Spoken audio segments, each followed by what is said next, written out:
دوستو بزرگوں، سورہ رعد چل رہی ہے، ایک فرشتے کا نام ہے، اس کے نام پر یہ سورت ہے۔ آج کی آیات میں اس کا پہلا رکوع تقریباً اختتام کو پہنچ رہا ہے۔ تقریباً قرآن مجید کی کافی ساری صورتوں میں ابتدائی طور پر اللہ تبارک و تعالیٰ نے اپنی وحدانیت کو، اپنی قدرت کو بیان کیا ہوا ہوتا ہے، تاکہ بندہ سب سے پہلے اللہ تبارک و تعالیٰ کی توحید کا قائل ہو جائے، اللہ تعالیٰ کی صفات کو سمجھ جائے، پھر اس کے بعد باقی مسائل کو سمجھنے کی کوشش کریں۔ تو اس حوالے سے اللہ تعالیٰ نے آج کی جو آیات ہیں ان میں کافروں کی کچھ باتوں کا جواب بھی دیا ہے اور اپنی وحدانیت کو بھی ثابت کیا ہے۔ چونکہ اس زمانے میں جو کفر تھا،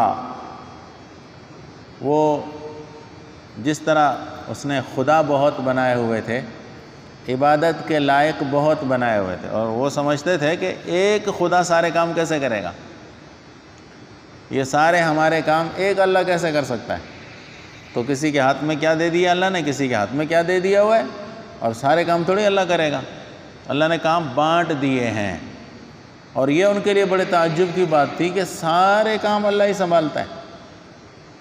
یہ بڑی تعجب کی بات تھی، ہم نے تو نہیں دیکھا، ہمارے بڑے تو اب تک یہ کہتے چلے ہوئے آ رہے ہیں کہ فلان بیٹے دیتا ہے، فلان بیٹیاں دیتا ہے، فلان جگہ پہ رزق ملتا ہے، فلان جگہ پہ بیماریوں سے شفا ملتی ہے۔ ہم نے تو یہ سنا ہوا تھا کہ ایک خدا، ایک اللہ سارے کام کیسے کرے گا۔ نمبر دو، ان کا بنیادی، ان کے اندر جو خرابی تھی وہ یہ تھی کہ مرنے کے بعد والی زندگی پر یقین نہیں رکھتے تھے کہ زمین کے اندر مل گئے، اب ہڈیاں بھی زمین کے اندر جب مکس ہو گئیں، اب دوبارہ کیسے پیدا ہوں گے۔ تو اللہ تعالیٰ نے ان کی سب سے پہلے اس اعتقاد کی خرابی کو دور فرمانے کی کوشش فرمائی ہے، اور اس حوالے سے سب سے پہلے یہ چیز ہے کہ اللہ تعالیٰ نے یہ ارشاد فرمایا کہ اگر آپ کو کچھ عجب ہو رہا ہے تو ان کی باتیں بھی بڑی عجیب ہیں۔ وہ یہ کہتے ہیں کہ جب ہم مٹی ہو جائیں گے تو کیا ہم دوبارہ نئے سرے سے پیدا ہوں گے؟ نبی کریم صلی اللہ علیہ وسلم فرماتے تھے کہ آپ لوگ عجیب باتیں کر رہے ہیں، ایک خدا کو ہم کیسے مانیں؟ تو اللہ تعالیٰ نے نبی کریم صلی اللہ علیہ وسلم کو خطاب کر کے فرمایا کہ ان سے بڑی عجب کی بات تو یہ ہے کہ یہ کہتے ہیں کہ ہم مٹی ہو جائیں گے تو ہم دوبارہ کیسے پیدا ہوں گے۔ بھائی پہلی دفعہ کیسے پیدا ہوئے ہو؟ پہلی دفعہ تم تھے کیا کہ اس سے پیدا ہوئے ہو؟ یہ بتاؤ نا، اپنا مادہ بھی تو بتاؤ نا۔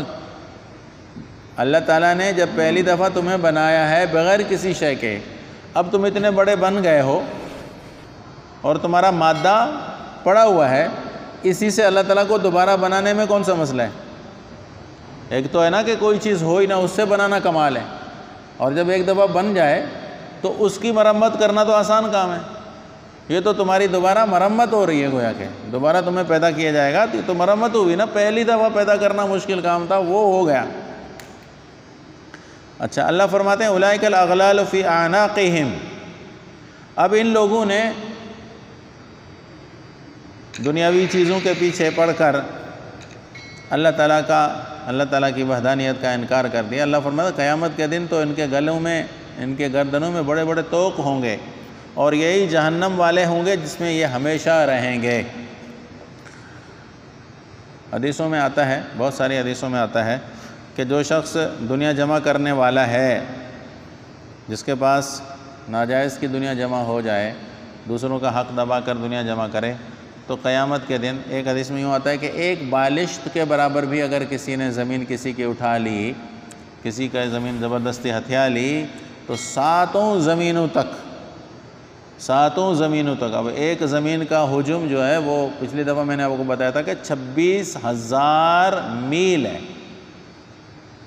اگر ایک بالش کے بھی حساب کر لیں، 26,000 میل تک کی زمین یہ ان کے گلے میں ڈال دی جائے گی کہ چلو اب تمہارا سرمایہ یہی ہے، لے لو، تم نے اس کے لیے اللہ تعالیٰ کے حکموں کی نافرمانی کی تھی۔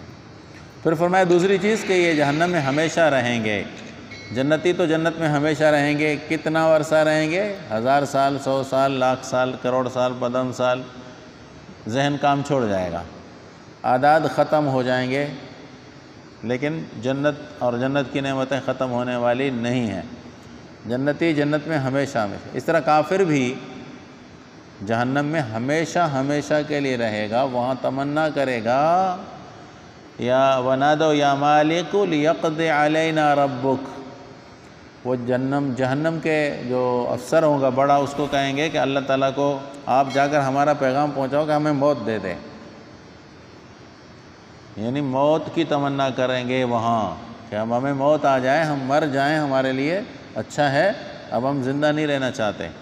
اور جہنم کی جو ہے نا صرف آگ کا عذاب، صرف آگ کا عذاب تو بہت سارے ہوں گے اس میں، صرف آگ کا عذاب جو ہے وہ یوں سمجھ لیں کہ دنیا کی آگ تو 70 مرتبہ دھل کر یہاں پہنچی ہے، 69 گنا زیادہ جہنم کی آگ گرم ہے اس دنیا کی آگ سے۔ تو کتنی بڑی خطرے کی بات ہے، کتنا بڑا خطرناک معاملہ ہے۔ ہمیں بات تو ہم کر لیتے ہیں، ہاں بھائی ہم جنت میں جانا چاہتے ہیں، جہنم سے بچنا چاہتے ہیں، لیکن کچھ کرتے بھی ہیں جہنم سے بچنے کے لیے، کچھ کرتے بھی ہیں نہیں کہ نہیں کرتے۔